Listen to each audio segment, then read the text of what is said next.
बाघों को लूटना। बहुत समय पहले उत्तरी भारत के प्रचुर घने जंगलों में से एक में कई आदमखोर बाघ रहते थे।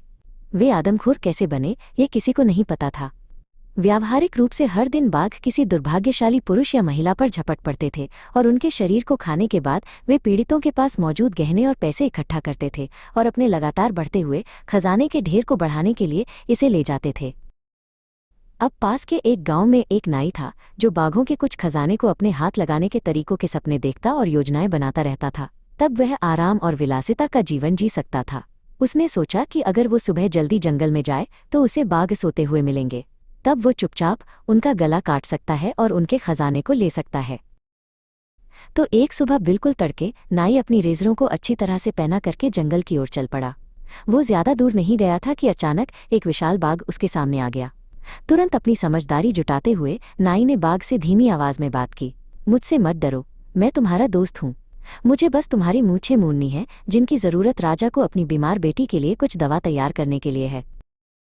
बाघ ने इस तरह के अनुरोध पर हैरान होकर देखा और नाई, जो अब साहस से भरा था, ने अपनी एक रेजर निकाली।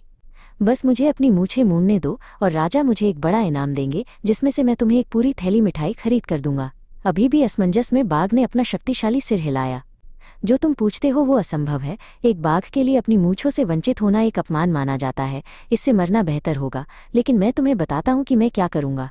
मेरी मूंछों को अकेला छोड़ दो और राजा ने जो भी इनाम देने का वादा किया है वो मैं तुम्हें दे दूंगा। उस स्थिति में मुझे किसी और बाघ को मूंदना पड़ेगा, नाई ने कहा।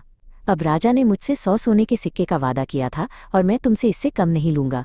बाघ बिना बहस किए नाई को अपनी गुफा में ले गया और उसे गुफा के पीछे ढेर किए गए सोने और गहनों के विशाल ढेर में से 100 सोने के सिक्के लेने के लिए कहा। नाई अपने खजाने के साथ जल्दी से घर पहुंचा और उस शाम जब वो अपना सोना गिन रहा था और उन सभी अद्भुत चीज़ों के लिए अपने होंठ चाट रहा था जो वो खरीदेगा, उसका दोस्त लकड़हारा झोपड़ी में आया।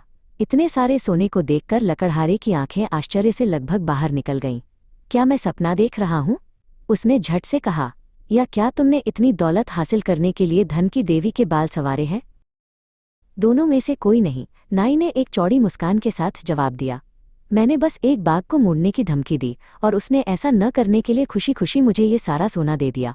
पहले तो लकड़हारे ने इतनी लंबी चौड़ी कहानी पर विश्वास नहीं किया होगा, लेकिन जब नाई ने उसे सब कुछ बताया जो हुआ था तो लकड़हारा भी इस विचार से भरा हुआ घर गया कि वो भी एक बाघ को कैसे धोखा दे सकता है।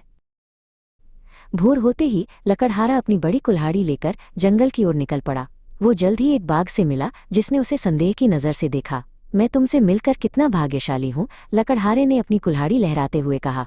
लेकिन तुम्हारे लिए ज़्यादा भाग्यशाली नहीं, क्योंकि राजा ने अपने महल को सजाने के लिए एक अच्छी बाघ की खाल के लिए मुझसे एक बड़े इनाम का वादा किया है।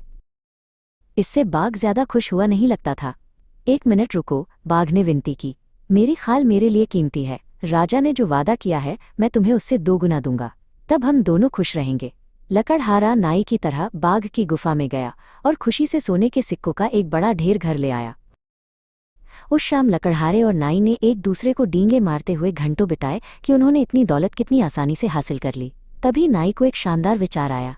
हम स्पष्ट रूप से चतुर आदमी हैं, उसने कहा। इसलिए अगर हम दोनों जंगल में जाएं तो निश्चित रूप से हम मिलकर सभी बाघों का खजाना पाने का साधन निकाल पाएंगे। पहले तो लकड़हारे ने सोचा कि ये भाग्य को बहुत ज्यादा ललकारना होगा, लेकिन फिर अनकही दौलत के विचार से उसे मना लिया गया। इसलिए अगली सुबह हमारे दोनों दोस्त जंगल में गए और कुछ देर चलने के बाद वे चकित हुए और थोड़ा डर भी गए, क्योंकि उन्होंने कई बाघों के गरजने की आवाज़ सुनी। ज्यादा बहादुर न होने के कारण वे जल्दी से एक ऊंचे पेड़ पर चढ़ गए। अपनी ऊंची मचान से वे पास के एक वनखंड में 15 से कम नहीं बाघों को एक घेरे में बैठे हुए देख सकते थे, जो स्पष्ट रूप से केंद्र में खड़े एक युवा बाघ की बात सुन रहे थे।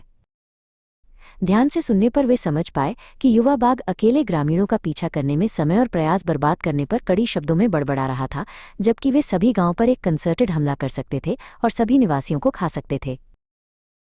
इस बाघ के बोलने के खत्म होते ही एक बूढ़ा भूरे बालों वाला बाघ खड़ा हुआ और अपने विशाल पंजे से युवा बाघ के सिर पर जोरदार थप्पड़ मारा। बकवास करना बंद करो, वो दहाड़ा। अगर हम गांव पर उतरते हैं और एक ही झटके में सभी लोगों को मार डालते हैं तो अगले सप्ताह और उसके बाद के हफ्तों में हम क्या खाएंगे? ग्रामीणों को एक एक करके मारना कहीं बेहतर है, तब हम कभी भूखमरी की पीड़ा नहीं जानेंगे। अन्य सभी बाघों ने इस सलाह से सहमत होते हुए प्रतीत हुए, क्योंकि सभा समाप्त हो गई और अधिकांश बाघ उस पेड़ की ओर झुंड में आने लगे जिसमें हमारे दोस्त छिपे हुए थे।